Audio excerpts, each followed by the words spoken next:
겉사람과 속사람 23번째 소제목은 생명의 부활과 심판의 부활입니다.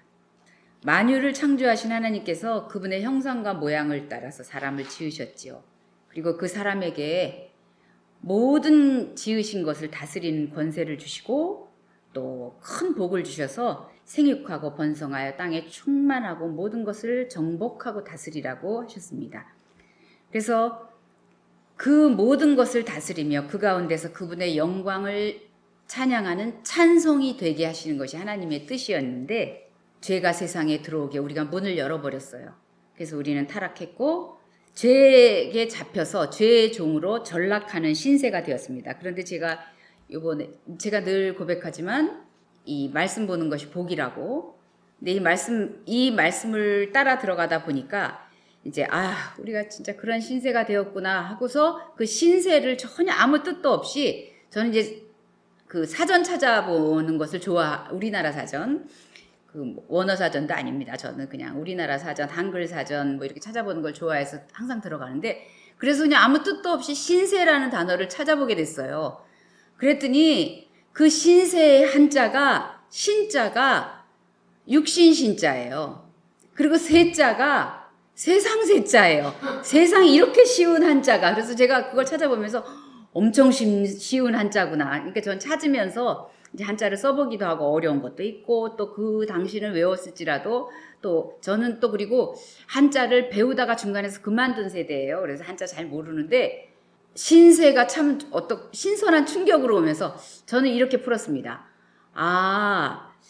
사람들이 왜 신세 한탄한다 그러잖아요. 그리고 이제 좋지 않은 뜻일 때 좀 이렇게 낭망되고 이제 힘들고 그럴 때 이제 신세라는 단어를 쓰는데 이 육신이 온전히 세상에 젖어서 세상으로 흘러가는 게 신세였더라고요.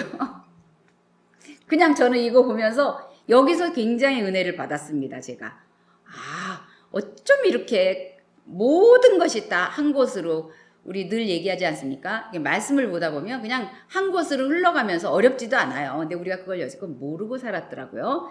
그래서 이 신세, 그래서 그 사전 뜻은 뭐라고 나왔냐면 주로 불행한 일과 관련된 일신상의 처지와 형편이래요. 그런데 주로 불행한 일을 겪게 되는 것은 뭐냐면 육신이 온전히 세상에 잠겨서 흘러가다 보면 불행한 일에 잠기게 되는구나. 저는 이렇게 깨달았습니다. 그래서 신세 타령, 신세 한탄하는 그런 신세가 우리는 되지 말고 하나님 나라의 백성으로 살아야 되고 신세 한탄하는 그런 신세에서는 절대로 우리는 그 신세로는 들어가지 말아야 되겠다 생각했습니다. 그래서 저는 이제 예수를 전혀 모르고 살던 사람이었기 때문에 저의 삶은 세상 나라에 속해서 또 세상의 풍조를 따라서 그 시간 속을 걸어가고 있던 저였어요. 그렇게 살고 있었고 저는 또 죽음을 향해 가고 있었어요. 살고 있었고 죽어가고 있었던 거예요. 그러나 이 절대로 그러니까 많은 사람들이 어떻게 살아야 되는지는 엄청 연구하고 생각하고 자기 개발도 하고 노력도 하고 꿈도 꾸고 별거 다 하지 않습니까? 그런데 어떻게 죽어야 되는지는 생각하지 않더라고요. 저도 죽음이라는 것에 대해서는 별로 생각해 본 적이 없더라고요. 그런데 이제 살고 싶지 않다 이런 부분은 제가 되게 굉장히 입에 붙이고 살았었어요. 그래서 이제 목사님께도 그런 말씀을 가끔 드릴 때마다 목사님이 너무나 안타까워하시고 너무나 슬퍼하시면서 집사님 그렇게 하시면 안 돼요. 회개하시고 주님이 기뻐하시지 않아요. 진짜 아주 많은 경우를 그렇게 했거든요. 제가 마음이 진짜 둘 곳이 없어서 그럴 때는 뭐 딱히 단어로 죽고 싶다는 이 말보다는 살고 싶지 않아요. 그리고 제가 예전에 이런 기도도 했어요. 주님 저는 죽고 싶어요가 아니라 도대체 저한테 살아야 할 날이 얼마나 남아있습니까? 하고 여쭤본 적도 많아요. 그거 살고 싶지 않다는 말이거든요. 도대체 제가 얼마를 더 살아야 됩니까? 이런 기도를 했었다니까요. 그런데 그럴 때는 언제냐면 나의 것이라고 생각했던 그 삶이 내 마음대로 되지 않을 때 또 그 무게가 우리 그런 말 쓰지 않습니까? 허리가 휜다? 등찜이 너무 무거워서 허리가 휜다 뭐 이런 얘기도 하고 너무 피곤하고 너무 피곤해. 지쳐요. 그런 환경과 상황이 될 때 살고 싶지 않다. 이제 여기까지만 살면 된 거 아니에요. 내 뜻대로 태어난 것도 아닌데 굳이 이렇게 많이 살아야 돼요. 그건 저가 주님의 뜻을 모르는 어리석음이 충만했을 때 그런 소리를 했었습니다. 근데 요새는 이제 많이 배우고 또 많이 깨닫고 하면서 하나님 아버지의 마음을 깨달으면서 이제 그렇게는 안 하려고 애쓰고 있어요. 그렇다고 뭐 제가 막 싹 다 바뀌었느냐? 그렇지는 못합니다. 그래서 우리가 저도 그렇게 했을 때 죽음에 대해서 깊이 생각해 보거나 또 뭐 제가 알거나 뭐 연구하거나 그런 것도 아니에요. 그냥 그랬을 때 저의 마음은 그냥 삶이 너무 버겁다. 나한테 힘에 겹다. 그래서 벗어나고 싶다는 단순한 생각이에요. 그냥 여기서 벗어나면 편하겠지. 또 걱정이 없어지겠지. 나의 염려나 두려움이 그다음에 편안한 상태가 되겠지 하는 그 결말에는 뭐가 있냐면 끝이다. 그냥 이 삶이 그냥 끝나는 것이다. 그리고 그 다음에는 아무것도 없어. 끝이라는 단순한 생각으로 그렇게 얘기했던 거지. 제가 오늘 이 말씀 묵상하면서 죽음이라는 것에 대해서 정말 알게 된다면 그런 말 함부로 하지 못할 것이고 그렇게 살지 못할 것이라는 것을 다시 그래서 알아야 돼요. 제가 몰라서 여지껏 그런 허황한 말들을 하고 허망한 말들을 하고 죄된 말들을 했던 거더라고요. 우리가 보통 일반적으로는 그 스스로 죽음에 대해 생각할 때 그게 왜 나쁘다고 하냐면 네 생명을 하나님이 만들어서 하나님이 기뻐하셔서 이 땅에 내놓으셨는데 함부로 그런 말 하는 거는 네 생명의 주인이 너라는 교만이야. 뭐 이런 차원으로 배우지 않았습니까? 그래서 스스로 생명을 만약에 좌지우지 한다면 그거 네 거라는 소리인데 네 거 아니야. 그걸 먼저 알아. 이 차원으로만 저는 알았는데 오늘 말씀을 보면서 그렇게 간단한 게 아니었어요. 그렇게 간단한 게 아니라 그러면서 생각하니까 요 근래 그 한 가족의 그렇게 안타까운 일을 겪은 그런 사건도 있었고 또 우리나라가 자살률이 굉장히 또 뭐 1위였 지금은 어떤지 모르지만 1위였던 적도 제가 들은 적이 있는 것 같았어요. 하여튼 1, 2위 그 앞에 있고 근데 이게 모든 것이 간단한 것이 아니고 사단의 속임수라는 것이 점점 말씀을 이렇게 찾아가고 깨닫다 보니까 깨닫게 됐어요. 그래서 사단의 목적은 뭐냐면 죽여서 그러니까 도둑질했죠. 에덴 동산에서 우리의 그 생명을 도둑질한 거예요. 그래서 죽였잖아요. 죽게 했어요. 도둑질하고 죽이고 그 다음에는 멸망으로 가게 하는 거더라고요. 그래서 그 요한복음 그 10장에 보면 사단은 도둑질하고 죽이고 그러니까 도둑이 와서 도둑이 사단이에요. 멸망시키는 것이고 그래서 제가 예전에 그 얘기 들었습니다. 사망이 죽어보니 망하게 되었다. 이제는 다시 돌이킬 수 없는 그 상태가 된 게 사망이라고 우리나라의 말을 그렇게 뿌려서 맞다. 그 말 된다. 그렇게 생각했는데 그 요한복음 10장에 나와 있는 말씀이 예수님이 도둑이 와서 하는 것은 그것이고 나는 양으로 생명을 얻고 풍성히 얻게 하려고 내가 왔다. 그러니까 너희가 그걸 알아야 되는데 아무리 얘기를 해도 모른다는 거예요. 우리가 요한복음 그 10장 10절에 있는 말씀도 저도 되게 좋아하는 말씀이고 이미 마음에 새겨서 외우고 있는 말씀인데도 그 부분에 대해서 생각했어요. 근데 그렇게 오늘처럼 깊이는 생각을 못했었는데 어쨌든 그래서 사단이 그렇게 우리를 죽음은 끝이야. 너가 정말 그렇게 힘이 들어? 그러면 걔는 계속 얘기하는 게 죽어. 여기서 끝내자. 그러면 이제 걔는 이제 자기가 가는 그 나중에 불못으로 함께 갈 동포들을 많이 끌고 가는 거예요. 이제 그 자기 동지들을 이제 모으는 거예요. 근데 문제는 뭐냐면 죽어서 끝이 아니라 하나님의 생기를 받아서 우리가 생명이 되었지 않습니까? 그래서 그 영이 죽었지만 그 영은 소멸되지 않는데요. 그래서 영원히 죽지 않는데요. 이걸 어떻습니까? 차라리 그 전도서에 보면 있잖아요. 동물들이나 이런 애들은 각혼이라고 그래서 한 번 죽으면 끝이래요. 육체가 땅을에 흙으로 돌아가고 나면 영이 없기 때문에 그냥 끝난대요. 거기서. 그런데 우리 인간은 보이지 않는 세계에도 속해 있고 이 보이는 물질 세계에도 같이 속해 있으면서 물질 세계가 끝난다고 보이지 않는 우리의 세계가 끝나는 것이 아니래요. 소멸되지 않는 영. 그래서 우리 죽어도 죽지 않습니다. 이것을 이제는 전해야 되겠어요. 우리가 지금 잘못 생각하고 있는 것이 믿지 않는 사람들, 그러니까 믿는 사람들은 알지요. 근데 믿지 않는 사람들은 그냥 죽으면 끝이야. 너무 힘들다. 여기서 끝내자. 그래서 아이까지도 자기가 주인이 아닌 자기의 자녀까지도 그렇게 같이 동반해서 그렇게 죽음의 길을 선택하는 경우가 한두 번이 아니었어요. 제가 알기로는 많이 들었어요. 그때마다 이러면 안 된다, 이러면 안 된다. 그런데 또 그런 일들이 계속돼요. 근데 제가 맨 처음부터 이 죽음을 오늘 말씀의 주제로 생각하려고 했던 게 아니거든요.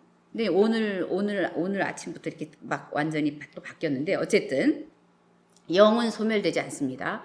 소멸되면 차라리 깔끔하게 간단하게 끝날 수 있는데 그렇지 않아요. 그래서 말씀해 보니까 생명의 부활과 오늘 소제목인 생명의 부활과 심판의 부활. 그래서 계시록에 보니까 또 그게 있더라고요. 첫째 부활과 둘째 부활이 있고 첫째 우리가 모든 육신을 벗는 첫째 사망과 그러니까 둘째 사망이 또 있더라고요. 그래서 성경에 이렇게 나와 있기 때문에 우리는 이것을 생각해 봐야 돼요. 그래서 요한복음 5장 29절이 오늘 본문 말씀입니다. 같이 읽겠습니다. 요한복음 5장 29절 시작. 선한 일을 행한 자는 생명의 부활로 악한 일을 행한 자는 심판의 부활로 나오니라. 아멘. 그래서 이 선한 일은 하나님의 뜻이에요. 그리고 악한 일은 하나님의 뜻이 아닌 일이에요. 그럼 뭐 우리가 여지껏 얘기했던 그 악한 일을 행한 자는 딱 끝나는 것이 아니라 심판의 부활 때 앞에 나가야 된다는 거예요. 그런데 가장 큰 죄, 생명에 대해서 그렇게 했던 것에 대해서 어떤 심판을 받겠습니까? 어디로 가야 되겠습니까? 자, 그래서 세상에서는 이제 죽음에 대한 정의도 다양하죠. 우리가 흔히 일반적으로 알고 있는 육체의 생명이 끝날 때를 죽음이라고 합니다. 또 생명체의 생명이 없어질 때, 우리 이 땅에 생명체가 얼마나 많이 있습니까? 아버지 하나님께서 창조하신 그 모든 것들, 그것이 이제 풀 하나도 죽음이에요. 그냥 이렇게 뿌리가 뽑히면 죽음이죠. 또 영적으로는 하나님과 단절됐을 때, 그 다음에 세상에서 많이 또 이렇게 통용되고 있는 뜻이 끝이에요. 끝. 죽음은 그냥 끝이라는 뜻으로 많이 통용되는데 이것은 이제 오해의 소지가 많더라고요. 끝. 그 다음에 회복하기 힘든 상황도 또 죽음이라고 얘기하고 그것을 끝과 연결시켜서 이렇게 실제적인 죽음으로도 연결시키기도 있어요. 그러나 예수님을 믿는 우리는 영원한 생명을 말합니다. 죽음을 얘기하지 않고. 자, 그래서 요한복음 8장 51절에 보니까 예수님께서 이렇게 말씀하셨어요. 진실로 진실로 너희에게 이르노니 사람이 내 말을 지키면 영원히 죽음을 보지 아니하리라. 아멘. 여기서 죽음을 보지 아니하리라 이 말씀에서 우리가 조금 아까 나눈 그 죽음의 뜻 중에서 이 죽음은 육체의 죽음을 말씀하시는 게 아니에요. 제가 이 말씀 보다 보니까 예수님이 계실 때도 물론 죽었던 사람을 살린 일도 있고 있었지만 예수님이 살아계신 그 공생의 기간에도 많은 사람이 죽었어요. 그리고 예수님을 믿는 사람도 다 죽었어요. 영원히 죽음을 보지 아니하리라 이 뜻에서 영원한 죽음은 제가 보기에는 멸망을 당하지 사단이 끝까지 가지고 가고자 했던 그 멸망에 가지 않는다는 그 말씀이었어요. 그래서 육체의 죽음을 말씀하시는 게 아니라 그래서 예수님은 하나님께서 보시기에는 그래서 왜 우리 믿는 자들이 이렇게 얘기하지 않습니까? 육체의 죽음은 끝이 아니고 죽음이 아니다. 그냥 그 뭐라 그럴까? 그 차원의 이동? 뭐 그 정도 차원으로 우리가 많이 얘기하지 않습니까? 근데 세상에서 볼 때는 세상은 죽음의 뜻을 육체의 생명이 끝나는 것을 죽음의 뜻으로 정의하고 있기 때문에 믿는 사람이건 믿지 않는 사람이건 죽으면 끝났다고 생각하고 그냥 끝이야 이렇게 잘못 알고 있는 거죠. 그런데 우리 믿는 사람들은 죽음이 끝이 아니라 이동하는 거야. 그렇죠. 하나님의 나라로. 그러니까 보이는 세계에서 보이는 세계에서 가지고 있던 이 육신, 다 흙으로 돌려보내고 그 다음에 영은 보이지 않는 세계로 옮아가는 거예요. 옮겨가는 거더라고요. 그래서 주님이 죽음을 보지 아니하리라 이 말씀은 멸망하지 아니하리라. 끝에 가서 우리 두 번째 사망에 가지 않는다 이런 뜻인 것 같았어요. 제가 오늘 말씀 보면서. 그러면서 이제 창세기 6장에 보면은 그 노아의 홍수가 일어나기 전에 주님이 그러십니다. 이제 나 얘네들 진짜 그 마음으로 행하는 것이 어찌 이렇게 악한지 이렇게 하시면서 주님이 내 영이 얘네들하고 사람하고 같이 있지 못하겠다. 그러면서 떠나시면서 그들의 날은 120년이 되리라. 이렇게 얘기하셨잖아요. 그런데 그 120년이라는 뜻을 오늘 제가 막 900살도 넘고 800살도 넘고 막 그 창세기에 있는 사람들이 그 연수가 그렇게 길지 않았습니까? 그러면서 요 부분에 대해서 좀 묵상을 해봤어요. 그랬을 때 이제 저는 이제 혼자 막 이렇게 하는 거 좋아하니까 묵상을 하면서 120년? 그러면 그 전에 살았던 사람들 창세기를 한번 보겠습니다. 창세기 그 4장에 보면 계속 거기 5장에 많이 나왔네요. 5장 제가 3절부터 읽으면 아담은 130세에 자기 모양 이렇게 셋을 낳고 그 다음에 그는 930세를 살고 셋은 이렇게 해서 807년을 지내며 자녀들 낳고 912세를 살고 막 이렇게 거의 1000년 가까이 살았더라고요. 그러면서 이렇게 살았던 사람들이 120년으로 너무 악하다 그러면서 하나님이 난 얘네들하고 같이 못 있겠어 그러면서 그냥 120년 딱 정하고 가셨는데 이 뜻이 무엇일까 생각하면서 저는 이렇게 생겼어요. 육체라는 뜻이 기회라는 뜻이 있다는 말을 예전에 배웠거든요. 이제는 그 사람은 원래 영원히 살 수 있게 하나님이 지어 놓으셨고 그러나 죄를 지어서 이제 쫓겨나면서 그 다음에 하나님이 기회를 주실 때 거의 900년, 800년 막 이렇게 주신 거예요. 육신의 이제 시간을. 그런데 너무 악하다. 얘네들 살면 살수록 이렇게 악을 짓는 거 보니까 이거 길게 주는 게 별 의미가 없다 생각하신 것 같아요. 이건 제 생각입니다. 그런 것 같아요. 그래서 120년. 그리고 그 안에서 진짜 선택해라. 저는 그런 생각이 들었어요. 이렇게 그런 생각이 들면서 또 어떤 생각을 하게 되었냐면 그 창세기 4장 26절 제가 읽겠습니다. 셋도 아들을 낳고 그의 이름을 에노스라 하였으며 그때 사람들이 비로소 여호와의 이름을 불렀더라. 그러면서 저는 이 생각이 나요. 오늘 처음 저는 이 부분에 생각한 거예요. 우리도 주의 이름을 부르면 구원을 받으리라 하지 않았습니까? 그런데 이들도 그 전에 왜 가인과 아벨의 이야기가 있고 여기까지 오면서 그 다음에 이제 아벨이 죽고 가인은 쫓겨나지 않았습니까? 그러면서 이제 셋을 다시 낳는데 그 전에 그 과정을 거치면서 그때 이들이 나가서 이제 아마 그 전에 이미 기존에 성경에 안 나와 있기 때문에 잘 모르지만 사람들이 있는데 누군지는 잘 모르죠. 사람들이 근데 있었던 것 같아요. 갈 때 그래서 가인도 쫓겨날 때 그러지 않습니까? 가다가 제가 누굴 만나서 저를 이제 제가 죽을 거라고 그랬더니 절대로 그런 일은 없을 거라고 이제 하나님이 말씀하셨는데 그때 사람들이 비로소 셋을 기점으로 해서 여호와의 이름을 불렀대요. 그런데 이때의 사람들은 벌써 700년, 800년, 900년 살던 사람들이거든요. 이 사람들은 여호와의 이름을 부르는 사람이 구원을 받으리라 그랬는데 그러면 이들은 구원 받은가 보다. 전 이런 생각이 들었어요. 예수님 오시기 전에 사람이지만 신약의 그 말씀이 어디에 있냐면요. 제가 사도행전 2장. 이거 제가 못 외우던 말씀이거든요. 근데 아까 찾으면서 지금 생각이 나네요. 사도행전 2장 21절. 누구든지 주의 이름을 부르는 자는 구원을 받으리라. 그러면서 여기서 주의 이름은 이게 요엘서에 나오는 거거든요. 그 요엘 때는 예수님 오시기 전이에요. 그리고 아까 그 창세기에서도 여호와의 이름이고 주가 구약에는 다 주님이 우리 아버지 하나님 아니십니까? 여호와의 이름을 불렀더라. 이 말하고 연결되고 어쨌든 어쨌든 저는 그렇게 봤습니다. 아, 이들은 셋 이후에 비로소 사람들이 여호와의 이름을 불렀더라 했을 때 이들은 구원되지 않았을까? 저는 그 생각을 했습니다.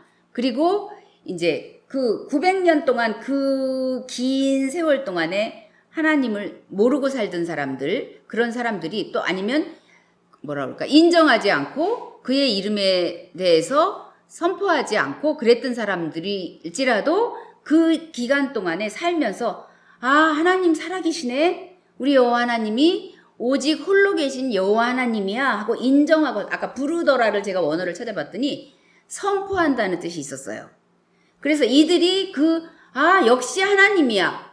쫓겨나서 살면서 그 이름의 뜻이 아마 이름의 의미와 그 권세와 이런 것들이 희미해졌을지도 몰라요.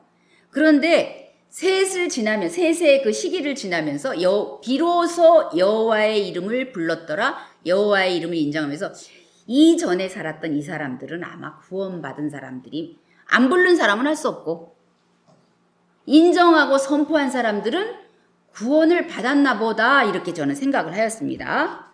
그래서 이 사도행전 2장에 누구든지 주의 이름을 부른 자는 구원을 받아, 이게 요엘서에서 이제 이렇게 인용한 말씀이잖아요.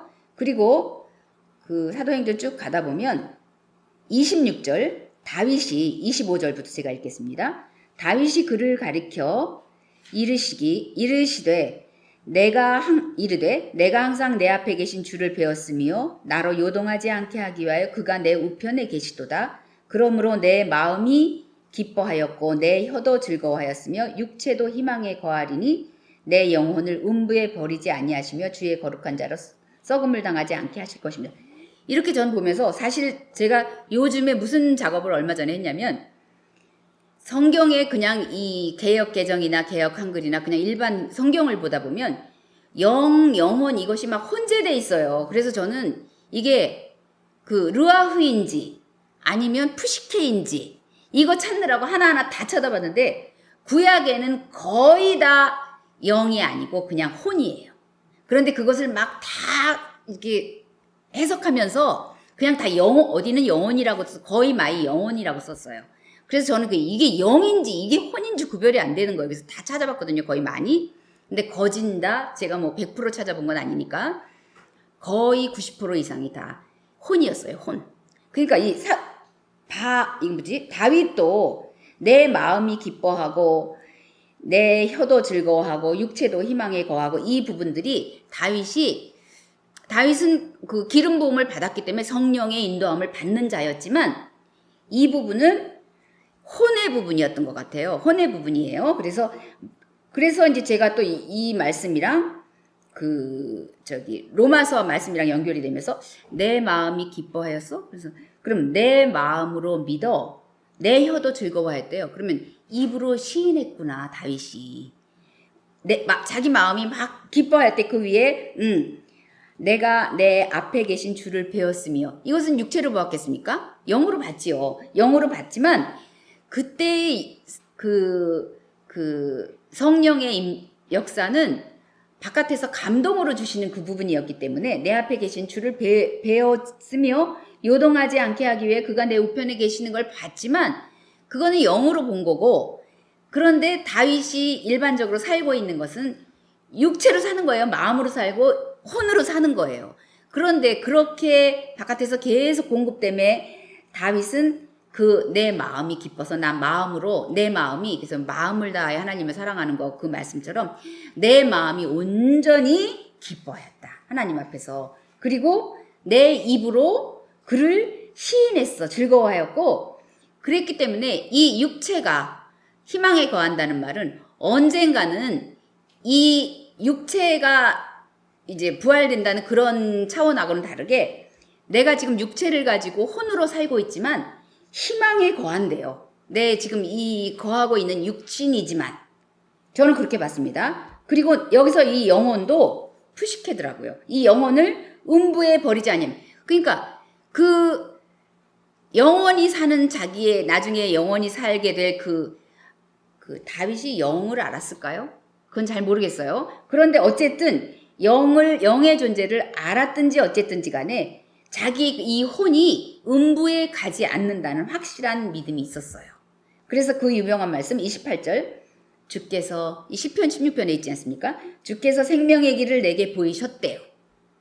그래서 다윗은 내가 지금 여기서 살고 나중에 이제 자기가 이 땅을 떠나면서 솔로몬에게 성전을 져라 그러면서도 이의 마음속에는 생명의 길을 자기가 간다는 아마 확신이 있었지 않았을까? 저는 이 말씀을 전 모르겠어요. 성경에 나와 있는 대로만 이제 가지고 상상하는 거니까. 확실하게 시편에서 주께서 생명의 길을 내게 보이셨다 그랬거든요. 그것은 이 육신에서의 삶을 말하는 거는 분명히 아니라고 저는 단언하고 싶어요. 다윗은 분명히 아니었거든요. 그거는요. 그래서 주 앞에서 내게 기쁨이 충만한 것은 다윗이 사실은 육신을 입고 살 때 얼마나 고난의 길을 많이 겪었습니까? 그럼에도 불구하고 그가 기뻐할 수 있었던 것은 사도 바울처럼 예수님의 예표 아니에요? 아마 알았던 것 같아요. 그래서 생명의 길을 나는 분명히 보았고 내게 기쁨이 충만하였다. 아멘? 그랬습니다. 그래서 주의 이름을 부르는 자에서부터 여기까지 왔네요. 주의 이름을 부르는 자는 구원을 받으리라 해서 저는 그 창세기 아까 그 4장의 셋과 에노스 거기 나오는 그 부분에서 이들은 아마 구원을 받았을 거야. 그리고 나중에 예수님이 그 십자가에 못 박히셔서 부활하시는 기간 그 3일 동안 그 옥에 가셨다고 그랬잖아요. 그래서 그 노아의 홍수 뭐 이럴 때도 순종하지 않고 그 기회를 잃어버렸던 그 사람들을 구원하러 가셨다고 그랬는데 그때 구원받은 자도 있고 그때 구원받지 못한 자를 예수님이 이제 그게 어디냐면 전서인가요? 후서인가 잘 모르겠네. 베드로전서 3장 19절부터 읽겠습니다. 제가 읽겠습니다. 그가 또한 영으로 가서 옥에 있는 영들에게 선포하시니라. 그들은 전에 노아의 날 방주를 준비할 동안 하나님이 오래 참고 기다리실 때 복종하지 아니하던 자들이라. 방주에서 물로 말미암아 구원을 얻은 자가 몇 명뿐이니 겨우 8명이라. 저는 그냥 이렇게 단순하게 이렇게 알고 있었는데 오늘 이 말씀이랑 연결시키면서 이때 구원받은 자도 있었겠구나. 그런 생각을 했습니다. 또 그러면서 사도행전을 가다 보니까 이 사도행전에서 다윗의 이야기까지 가면서 다윗은 영이 그 안에 거하던 시대도 아니었는데 어쩌면 이렇게 그 로마서에서 말씀하시는 그것을 벌써 이 다윗이 먼저 행했더라고요. 마음으로 기뻐하였고 내 혀도 즐거워하였고 육체도 이미 희망에 거했더라고요. 그래서 생명의 길을 받고 주 앞에서 기쁨이 충만함을 이미 경험했던 사람이에요. 이 다윗이. 그래서 하나님께서 내가 이 다윗을 왕으로 선택해서 불러낼 때도 하나님께서는 그 마음에 있는 그 마음의 중심을 보시고 그렇게 선택해서 불러내시지 않았습니까? 그래서 이거를 보면서 죽었으나 살은 자가 있고 살았으나 죽은 자가 있더라고요. 그래서 우리 지금 그래서 제가 오면서도 기도했습니다. 하나님, 제가 혹시 살아 있어야 되는 부분이 죽어 있거나 아니면 우리 왜 자아 죽어야 된다고 그러잖아요. 그러니까 자아는 살아 있으면 안 되는 애예요. 그런데 죄를 지을 때 살아났어요. 그러니까 그런 아이는 죽어야 돼요. 그리고 죽어야 되는 그런 애는 살아나갖고 열심히 지금 살고 있어요. 그러니까 다시 죽여버려야 되고 또 하나님께 순종하고 우리가 그런 살림으로 살아야 되는 어떤 부분들이 많이 우리 죽어 있지 않습니까? 그래서 삶과 죽음이 있어서 아까 그 말씀에 나온 것처럼 그것을 가지고 주님이 마지막 때에 생명의 부활과 심판의 부활로 부르는 거예요. 너 그거 영원히 살아있어서 하나님께 기쁨이 되고 영광의 찬송이 되고 이래야 되는 부분들을 네가 죽였구나. 그러면 심판의 부활로 가는 거예요. 그런데 살아있어. 진짜 살아있네. 살아있어서 하나님의 기쁨이 되게 한 그 부분은 생명의 부활로 첫째 부활에 참가하는 것 같았어요. 참여하는 자가 되는 것 같았습니다. 이것은 그냥 제가 말씀을 보면서 깨달은 거니까 뭐 아직 검증받고 뭐 그런 단계는 아니에요. 지금 오늘 사도행전의 다윗의 이야기들도. 근데 저는 혼자 이렇게 이야기를 하면서 많이 기뻤어요. 많이 기뻤고 그다음에 이제 이런 일들이 그 결과나 열매로 나타날 때 다른 사람에게 해가 되거나 그런 부분이라면 하나님 뜻이 하나님의 길이 아니겠죠. 그런데 저는 오늘 이 삶과 죽음을 보면서 아니야, 우리가 지금 가고 있는 죽음에 대한 잘못 생각한 부분들은 바로 잡아야 돼. 이것이 저는 예전에 이랬거든요. 그 나라와 그 의를 구하면 나머지는 더하리라 해서 어디에 시선이 많이 갔냐면 나머지가 더해지는 부분. 그리고 저는 그걸 온전히 세상적인 것으로만 봤거든요.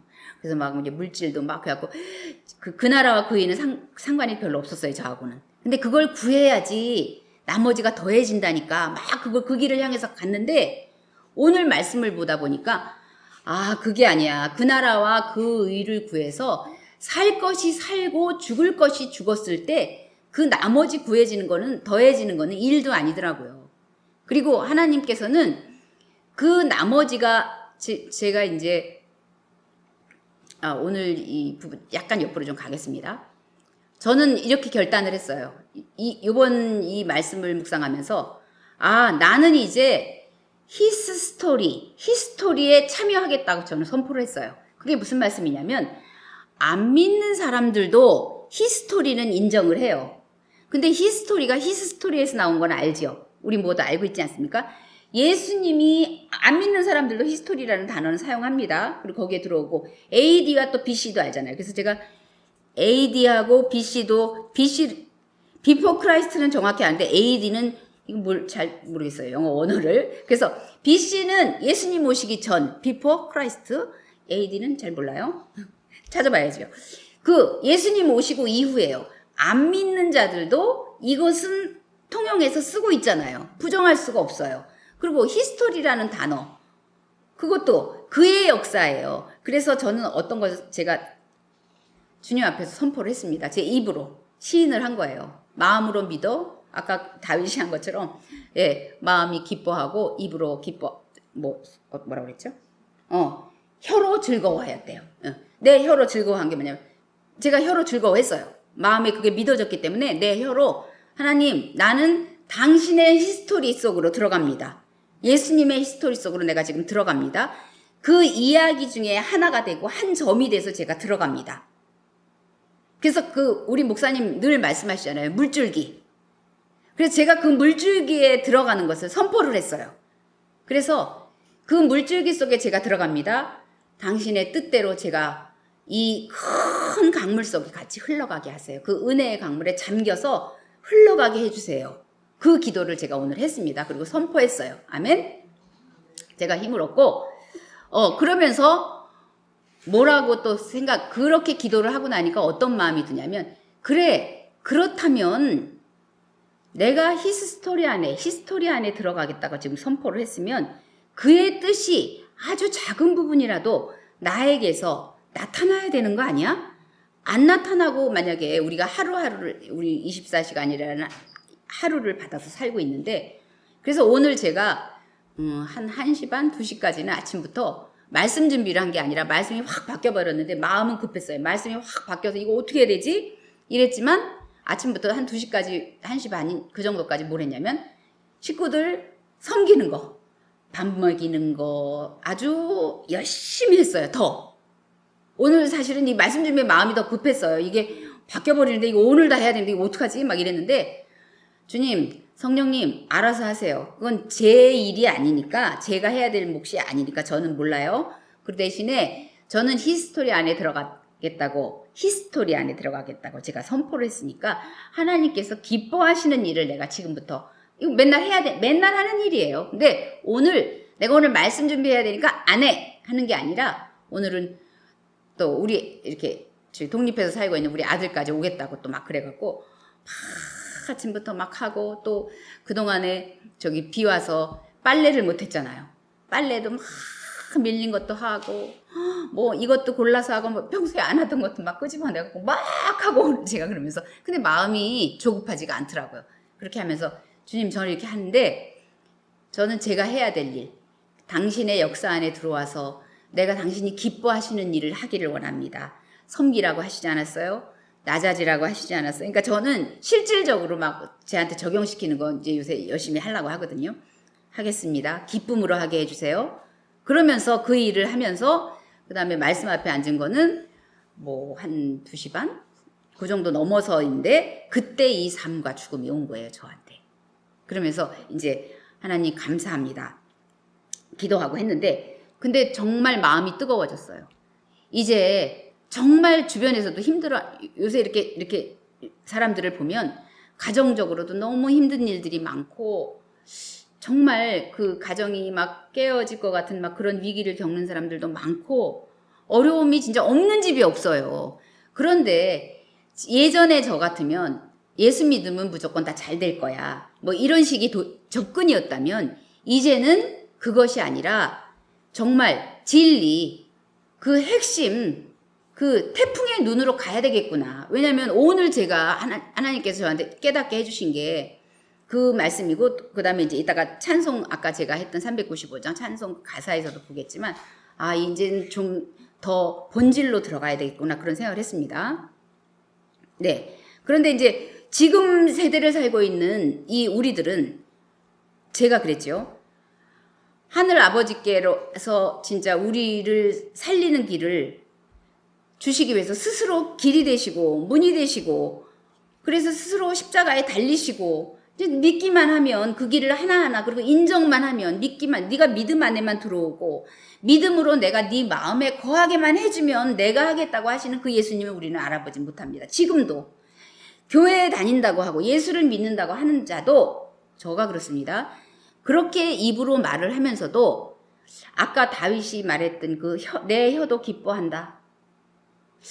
그게 이제 그 혀가 기뻐한다는 게 진짜 입으로 선포하면서 마음으로 기뻐하고 즐거워하고 혀로 기뻐하는 다윗이 말했던 그 수준에까지 우리가 지금 가고 있는가? 그것을 보면 그 다윗을 보면 다윗이 보통 고난을 많이 겪은 게 아니잖아요. 그 왕이 되기 전엔 그 사울에서부터 시작해서 자기의 가족들부터 시작해서 바세바일 시작해서 자기 자녀들부터 시작해서 나중에 죽기까지 게다가 나중에 그 성전을 짓고자 하는 그 순전한 마음도 하나님께서 안 돼 그건 그때 참 다윗은 마음이 아팠을 거라는 저는 생각이 들어요. 정말 사랑해서 제가 하나님한테 이런 선물을 하고 싶어요 했는데 하나님이 안 돼 너는. 그랬을 때 물론 아무리 성령의 감동을 받은 다윗이라도 좀 섭섭함도 있었을 것 같아요. 그런데 어쩌면 땅 납작 엎드리고 그 다음에 너 잘못했어 하고 그 나단 선지자인가 그분이 와서 얘기했을 때도 땅 납작 엎드리고 그 다음에 그 바세바와 그 낳은 아이가 첫 번째 아이가 죽었잖아요. 그때도 그렇게 그 애통해 하다가도 하나님의 그 역사로 그 아이가 딱 죽고 나니까 나는 하나님 앞에는 내가 이렇게 거역하거나 나의 뭐 또 하나님 어쩌면 그러실 수가 있어요. 그게 아니잖아요. 하나님이 하시면 무조건 옳습니다 하고 딱 엎드리고 씻고 밥 먹는 거. 얼마나 고난이 많았음에도 불구하고 그 고난에 반하여서 또 얼마나 많은 순종이 있었습니까 그는. 근데 진짜 제가 저번에 마음 나눌 때도 마찬가지고 요번에도 또 나는 뭔가 근데 낭망하지는 않아요. 다윗하고 저하고 어떻게 비교를 하겠습니까? 근데 또 어떤 때는 감히 비교하면서 뭐 다윗이랑 나랑 다를 게 뭐야 이럴 때도 있지만 오늘은 다윗이랑 나랑 어떻게 비교를 해 말도 안 되지. 그러나 다시 또 채찍질을 한 거예요. 그래서 우리가 예수님도 그렇게 모르고 저는 이제 요즘에 그 성령님에 대해서 이제 많이 이제 하나님이 그 성령님 스스로가 이 일을 하시는 것 같아요. 하나님의 나라는 말에 있지 아니하고 능력에 있다고 했는데 그 능력으로 행하시는 분은 성령님이거든요.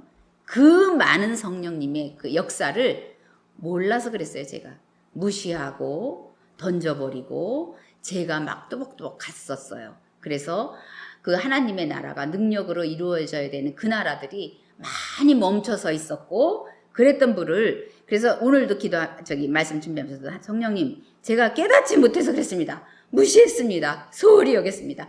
이제 우리가 성령님이 없다고 한 게 아니에요. 하나님의 영이라고 알고 있었지만 저는 이 비유를 하고 싶습니다.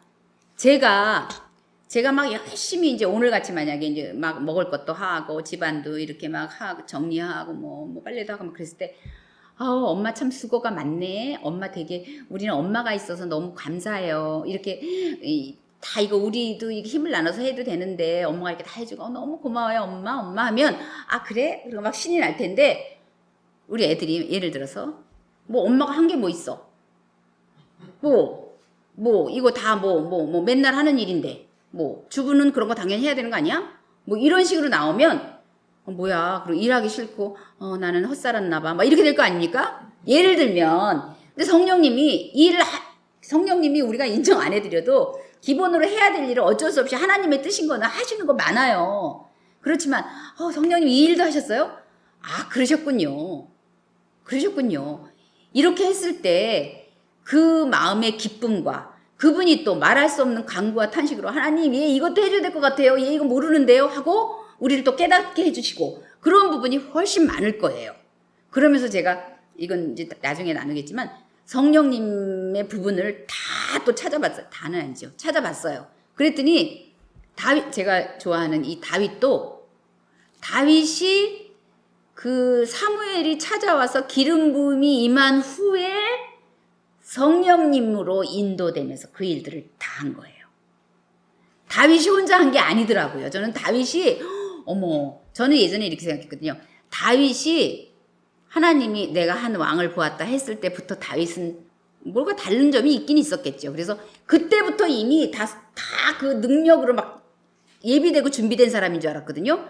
근데 말씀을 성령님의 이렇게 눈을 뜨면서 성령님을 인정해드리자. 성령님을 높여드리자. 성령님을 무시하지 말자. 막 이런 걸 딱 모토로 세우고서 막 가면서 말씀을 좀 찾아봤는데 다윗도 그 사무엘이 와서 그 기름 부음으로 하나님의 영이 임하면서 그 역사들을 다 했더라고요. 그리고 또 한 가지만 더 예를 들게요. 예수님도 성령님 비둘기 같이 물론 예수님 하나님의 아들이니까 그 당신 자신으로만으로도 그 신성이 있었겠죠. 그러나 그 성령이 비둘기 같이 임하는 그 성령 세례를 받으시면서 그 다음에 가신 데가 광야잖아요. 광야에서 성령님의 도우심으로 그 마귀의 시험에서도 한번 성경 찾아보세요. 다 성령님과 같이 그것을 했고 그 다음에 제가 어떤 책에서 보니까 예수님의 사역에서 기도는 성령님으로 일하게 하시는 그 통로였다는 거예요. 그래서 예수님은 예수님의 이름으로 기도하시는 분은 아니잖아요. 본인이 아버지한테 직접 기도하시잖아요. 예수님이 아버지한테 기도하시면 그 일은 성령님이 하신 거예요. 다 그렇더라고요. 그런데 저는 좀 안타까웠어요. 제가 좀 아깝다. 내가 그 많은 세월 동안 성령님 이렇게 엄마는 참 고마워요.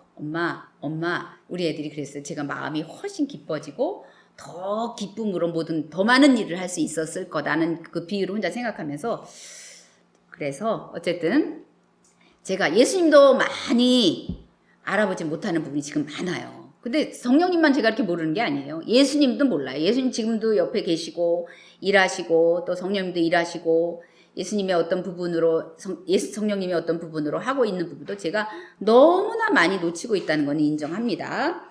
그러나 이제라도 이렇게 하나씩 깨닫게 해주시니 너무 감사합니다. 자, 그러면 시간이 많이 갔으니까 제가 이사야를 한번 찾아보겠습니다. 이사야서 1장. 이게 1장이기 때문에 엄청 많이 읽은 부분이지 않습니까? 4절에서부터 6절까지 같이 한번 읽어보겠습니다.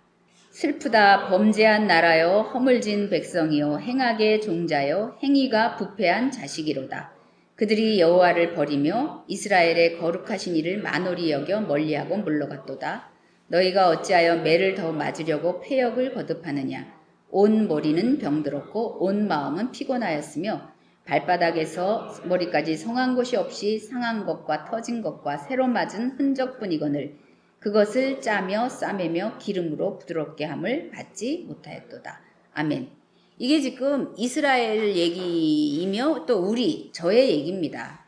그래서 아직도 범죄한 부분이 남아있고 허물이 남아있고 또 행악의 종자래요. 행위가 부패한 자식이에요. 그런데 우리가 그렇다고 알면 그래도 성공한 인생이에요. 그런데 그걸 깨닫지 못해요. 그래서 예수님도 모르고 성령님 모르는 건 너무 당연하고 몰라요.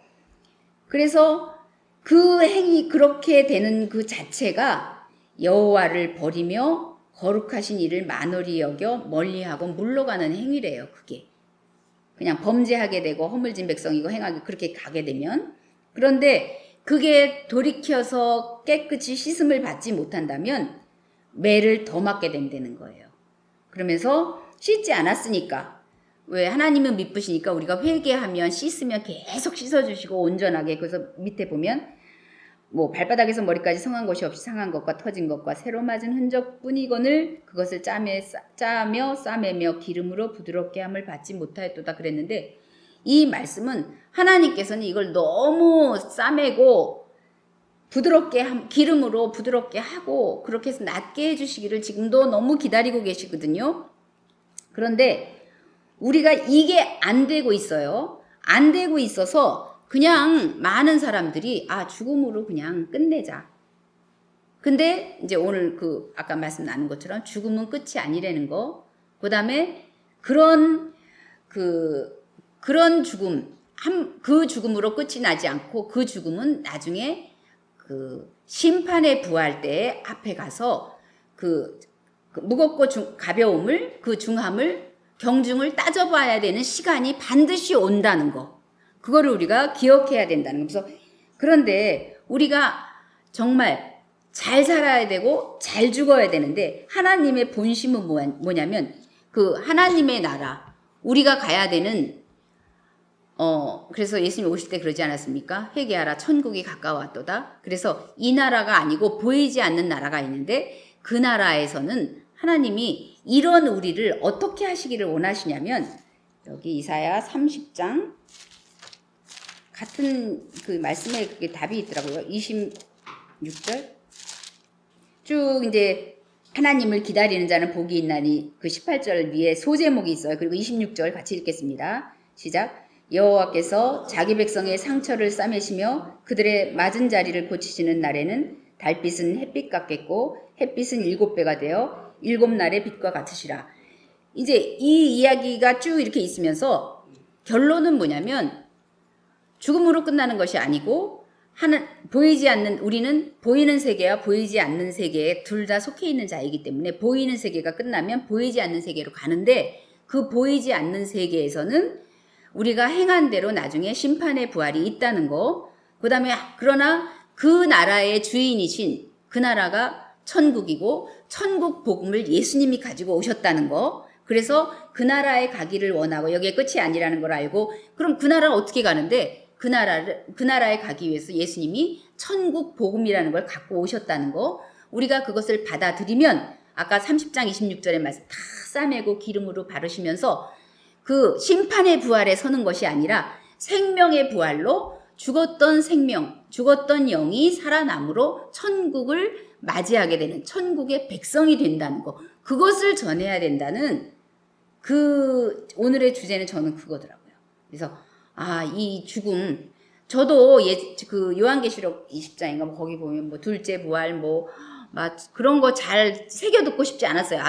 그리고 저는 그냥 기본 생각, 그건 너무 다 어려운 거야. 나 지금은 상관없어. 나 그건 알고 싶지 않아. 이렇게 넘어갔었거든요.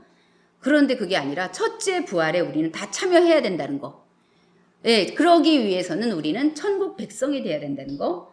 그다음에 죽음이 끝이 아니라는 거. 진짜 죽음은 영이 소멸되지 않기 때문에 진짜 죽음은 멸망으로 연결된다는 거. 죽음이 끝이면 괜찮아요. 근데 죽음이 끝이 아니고 그 죽음은 멸망으로 연결돼서 영원히 소멸하지 않는다는 거. 그래서 이거를 꼭 이거 진짜 접근하지 않았던 부분이거든요. 저는 이 죽음에 대해서는 복음을 전할 때는 예수 믿으면 이렇게 좋아지고 가족 문제도 해결되고 이런 부분이었는데, 오늘은 저한테 이 부분이 되게 크게 왔습니다. 그래서 로마서 한번 찾아보고 마치겠습니다. 로마서 8장 1절에서 2절 제가 읽겠습니다. 그러므로 이제 그리스도 예수 안에 있는 자, 그래서 천국 복음을 가지시고 이 땅에 우리에게 십자가를 지시러 오신 그 예수님 안에 있는 그를 믿는 자에게는 정죄함이 없대요.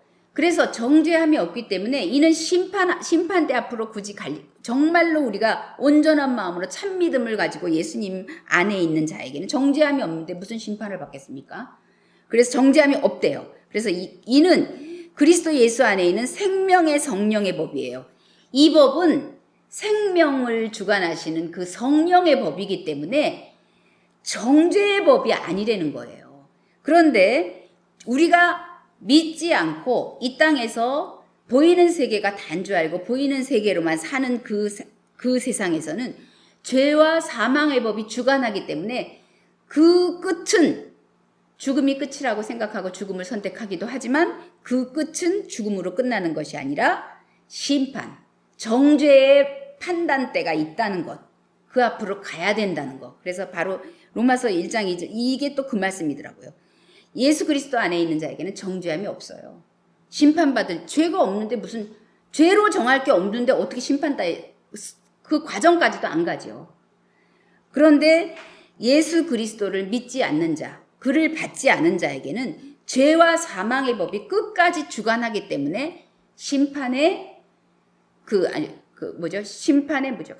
갑자기 생각이 안 나. 심판의 부활로 간다는 거. 그러니까 끝나면 괜찮다니까요.